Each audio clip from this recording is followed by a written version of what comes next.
Hey guys, so I'm driving and I'm talking to my daughter. We're talking about budgeting. So I thought it'd be a good idea for me to make a video with our conversation, okay? Most of the time, the videos that you're gonna see from me is gonna be like this because I'm usually doing something, driving, something like that. I gotta get more into sitting at home with me. But anywho, so what is budget? Or what is a budget? What is budgeting?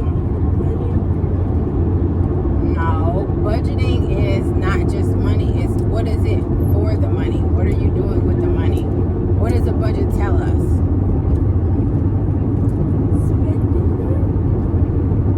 Okay, spending it. So a budget, essentially a budget is just a limit for how much you can spend on something. That word budget is like an ugly word. People, oh, you balling on a budget. You know, if you budgeting, that means you don't got it. Not necessarily. A lot of the richest people that you may know of are rich and remain rich or wealthy because of their ability to budget. Okay? Because if you spend out all of the money that you get as soon as you get it, you'll never keep none. It's not about how much you got or how much you normally receive. It's about how much you can keep.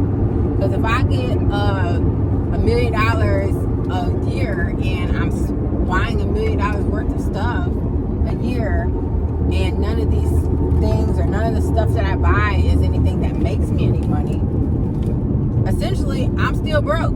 Okay, so just there's that. You know, budgeting is having a limit on how much you can spend. And I'm about to put my phone like this, so you're probably gonna see like the top of my car. Okay, so if you're not familiar with budgeting, if you have an issue with saving money, if you don't understand why you get paid and it's like, where did it go? It's most likely, I'm about 99.999% sure that it's because of your lack of budgeting. And I can only say this because I've seen it with many other people and I've been there myself. A lot of money can go through your hands.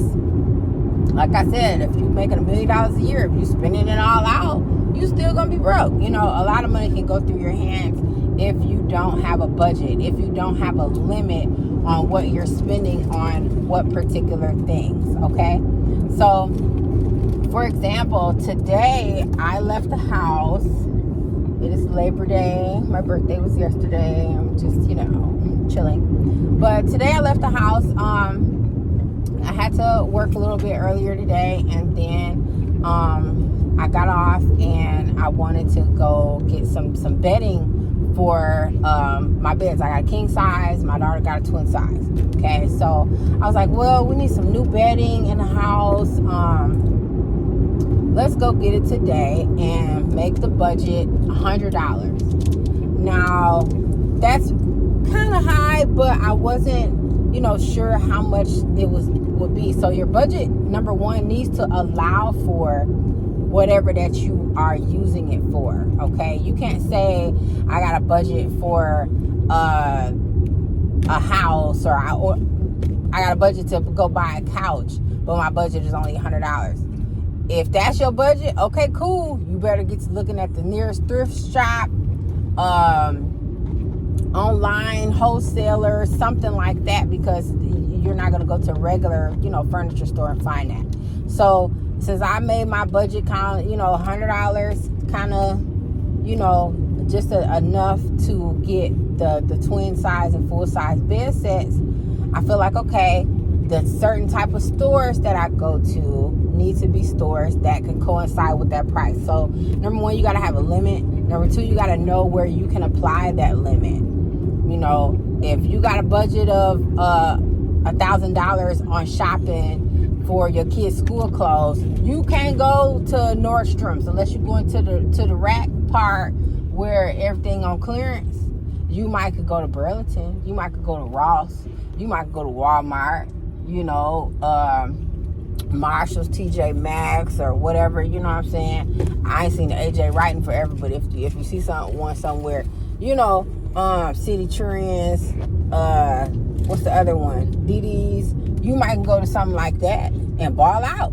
But if you think you're gonna go spend that $1,000 at somewhere where things are more expensive, you're gonna get a lot less for your money. Okay, so my budget was $100.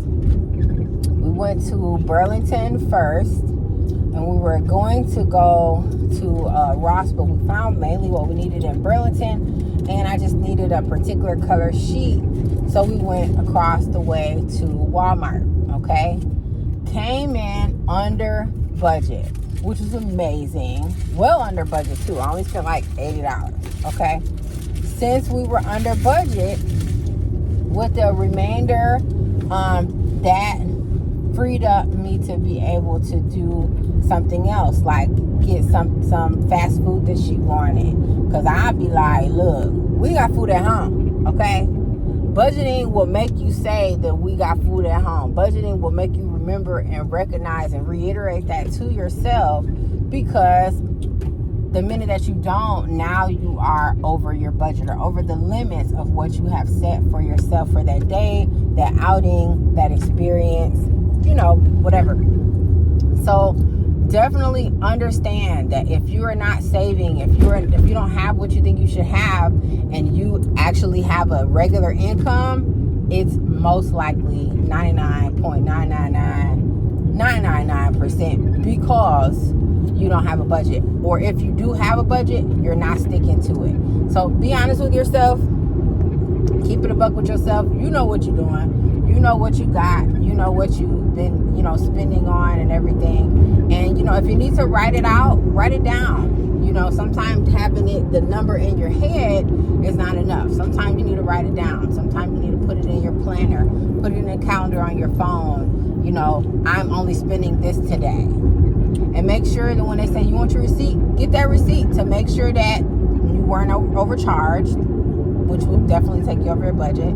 And seeing it like that will make it more real for you. Seeing it like that, you know, kind of jogs your brain to remember, hey, we're on a budget. All of that oh no, I don't need no receipt. See, you think you Bill Gates or somebody, I don't fucking know, if you're not gonna get no receipt, if you're not trying to see what that was or what that was for. Keep track. Keeping receipts helps you keep track of what you spent.